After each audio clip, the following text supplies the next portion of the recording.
Hello, everyone. My name is Kim. I am the Children and Young Adult Consultant with the Connecticut State Library. And today we are here with Kristine from the Easton Public Library, who's going to tell us about this really awesome author chat kind of series that Easton did. I think during COVID was kind of when you all started that, to kind of keep folks engaged during the pandemic, or maybe you were doing it before. I don't know.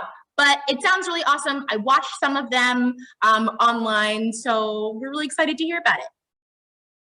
Great. Hi, Kim.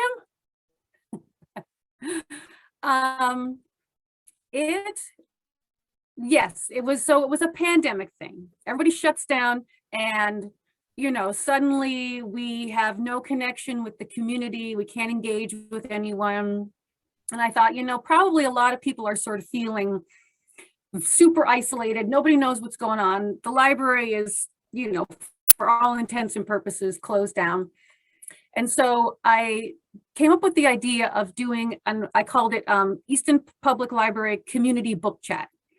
So I thought if I can get somebody from town, they don't have to live in town specifically, but somebody connected with the community. I could do a once a month quick little Zoom interview, which I record just like these. And we chat for a second about how they're doing, what their job entails, and how that's going. And then we talk about a favorite book of theirs that, I have to make sure we had that book ahead of time. And then do a quick chat about the book, kind of wrap it up with a thank you. And wasn't really sure how far it would go. So the first one I did was the Easton First Selectman, Dave Bindleglass. Got perfect. He can sort of tell us how the town's going, and he was very open and ready to do it and happy to help out. So we did that with him. And these are sort of, short 10-minute little talks just to sort of be interesting, talk about the person a little bit, what they're doing, what's going on, a quick book sort of recommendation. And so that worked great. And then sort of I decided to continue it once a month. I didn't know if it would go past COVID and lockdown or not, but it has, and we've continued it on. So it's all sort of community stakeholders. We've had principals and teachers and the first selectman, and we have had different just people throughout town. We have this great guy who's a very into drama, and he worked in the theater. We had him, and the biggest, well, not the biggest, because they were all pretty fabulous, but the sort of the most famous, I guess you could say, one is we had Darcy Little Badger come on, which was just a really exciting thing. Somebody had seen a little newspaper clipping that she lived sort of locally. I can't remember, one of the surrounding towns. And so we were like, oh, cool, we should ask her. And so I just, found her website and sent her an email, and told her the deal. And she emailed me back right away and was like, yeah, I'll do it. So I was like, yay. And that was sort of pre-National Book Award. This was for her first book. And she was fantastic. So that was sort of our little celebrity, experience there. I've reached out to a couple other sort of celebrity types, and most didn't get back to me. One was, very nice and said, sorry, I can't make it, but keeping it up with the locals. We've had, coming up, we have our canine officer and her dog, of course. So those are fun. Now, are these all adult titles, or are they a mix of adult and YA and middle grade? How do you decide, or I guess they're deciding what to choose? Is that right? Yeah, it's a complete mix. I have left it completely up to them. I said, choose anything. If it's a book you loved when you were a kid, if it's a book you like to read to your kid, if it's a book you like now, fiction, nonfiction, I was like, choose a movie, anything we have. So we've had a real mix. One of the fourth grade teachers that we had picked one of the books that she loves to read to her class every year. And then it's been a lot of adult books, but when we had the the previous school superintendent, Dr. McMorrin, he chose like a great YA, so we kind of mixed it up. Yeah, that's so nice. Did you find that were people asking for the titles after? Like, did you see, just because I assume, especially during the COVID times, they're maybe doing curbside or something similar to that. Mm-hmm. So did it seem like people were kind of like interested in the titles that not the authors, but like the local celebrities had suggested? I don't know specifically if they have gone out. I haven't like kept track specifically of the stats. I should look into that, of those specific titles that we chose. But I do know, especially the kids' books, I think I've seen them definitely go out. Oh, that's so nice. Now, when you do these, is YouTube your primary platform? Do you use Instagram? Do you find that your community is engaging at all with the things that you're posting, or at least talking about them or things like that? We put it on our YouTube channel. It's on the library website. And then we usually sort of just say that we've released a new one on Facebook and Instagram. We get a lot of looks of our things that we put on social media. We don't get a lot of engagement back and forth and comments.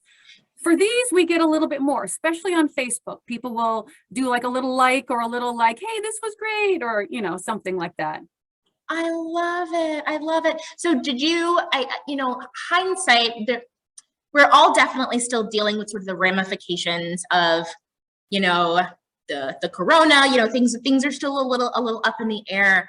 But did you find that this was a really helpful way to remain engaged with your patrons? Because I know Easton, and I know that patrons are so loyal to that library and so engaged with not just the library, but the library employees as well. So I know for communities like that, it had to have been really hard, not just for you all, but for the patrons as well, who, spend a lot of time there and really care about you all. So did you find that helped quench some of that, separation a bit? I think so. I know it did for me. Absolutely. Just being able to sort of sit with somebody from town and have a quick chat with like, well, how's everything going over at the elementary school virtually? Or, and then, just like sort of a thank you at the end, for all the hard work that they did. And, some of them were kind of funny, we tried to keep it sort of light. So I think that it really was a nice way, and also to introduce some people around that, like, people didn't know. We have a brand new middle school principal this year. He just started in September, and we just did one with him that we released this December. And I think probably a lot of parents hadn't met him, or maybe didn't know what he looked like. Right. And I've had a few people come in and mention, oh, I really liked your, the last book talk with whoever. Mm-hmm, mm-hmm. That's so nice. Have you had any like kids or teens, like younger folks do it, or do you have any plans to do that? I feel like that could be really cute and sweet if they were interested. It could. It would be a little more tricky, I think, because I'd have to make sure I got some written permission from a parent or guardian, but I think it would be kind of cool, especially if they were connected with some kind of like an organization or a club. Right, like scouts or something like that. Yeah. Exactly. Oh, that's so sweet. I'm gonna have to go watch some of these. Yeah. So if I assume you did it, similar to the way that we are having this conversation here, computer, camera, microphone, or quiet place. So how much, what was the labor intensiveness of this like? Like, I assume you could just send a couple emails out to ask if people were interested, and then it was just 20 or 30 minutes to record, right? So this is probably pretty manageable for libraries with smaller staffs, don't you think? It's very manageable. The hardest part, I have to say, I think, was coming up with a list, because a lot of people understandably say no. They don't feel comfortable in front of a camera. They don't feel comfortable talking about themselves. And so they are very nice and say, thank you so much for thinking of me, but it makes me, nervous, and I'm going to pass.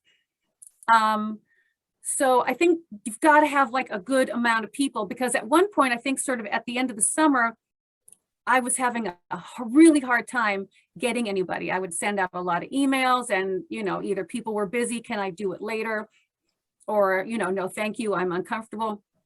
And I was starting to think, well, maybe, I don't know, maybe it's starting to dwindle down, but then just kind of made another push. And now we've got like 2 in the, you know, we started getting a bunch of them in a row so we could sort of bank a few. So we've got, I think, maybe the January and February already taped. So that way I have time to find the next people. March, April, and May. Yeah, yeah. That's so lovely. I love that. And do you think that as a library, do you think that doing something like this that seems completely doable, right? You know, with regards to making sure that you can find people, do you think that's strengthening your relationship with your local community members? Oh yeah, I really hope so. I love that it brings attention to like community members that maybe people hadn't thought of. Like when we did our canine officer and her dog, what I learned, and I had no idea, is that canine officer program is run completely on donations. They don't get any money from the town or taxes or anything for this dog. So all his food and his vet and his training and everything is donations. So I was like, great, we can like publicize this, and maybe that way donations can come in. So any little thing like that, like to help, you know, a small business that maybe people weren't as aware of, or, you know, if anybody wants to talk about an organization, all that kind of stuff. I think it's a great way to sort of bring attention to people in town, you know, the people in your neighborhood that maybe you didn't know. Yeah. That sounds like the literal definition of a partnership. The library is getting, you know, some notoriety out of it, getting some interesting book suggestions out, maybe some circ numbers, and then these local community members who are associated with organizations, or maybe not, right? Like maybe they're just someone who just likes to be known and likes people. And rural as Easton is, you know, sometimes like people can kind of be tucked away.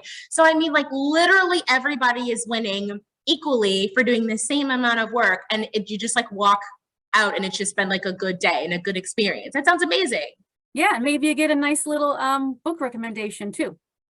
Absolutely, because that's what we're always here for. Yeah. Well, thank you so much, Kristine, for sharing this program. It's like I said, the definition of a partnership. It is something that libraries of all size and shape can do, regardless of staff time. Mm-hmm. And I mean, everybody wins. The librarians, the book person, and the people who are watching. It sounds amazing. Thanks. Yeah, I'm really happy with it. It's been a lot of fun. I have had some great conversations, so it's been really fun. Awesome. So we will make sure that we link to your YouTube channel in our description box for people to pop in and take a look. Yeah, definitely. All right. Thank you so much. Thanks, Kim.